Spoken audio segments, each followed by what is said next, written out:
Hey guys, I will show you how to fix this problem on Windows system. I will show you how to set date and time. So this solution is applicable for Windows 10 as well as Windows 11 operating system. What you have to do, you need to just follow my screen and we will fix this issue together.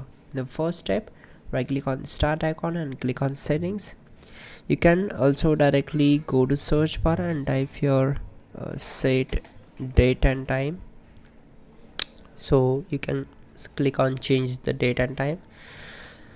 Once we're here, you can we need to enable this option, set time automatically. If you are connected with your internet connection, then your date and time will set automatically and quickly.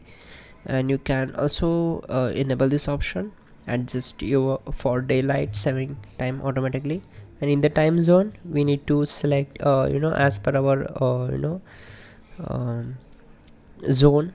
We have to set the Canada, or you can select United States or India.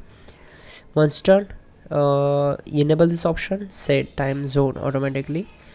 Currently this option is not available on my system, so but you have to enable this option. And from the manual section, you can click on change and you can change the date and time from here also manually. Once done, close this window and restart your system. You can also check out our description link to fix this issue quickly and effectively. And yeah, don't forget to like the video. Please do subscribe the channel.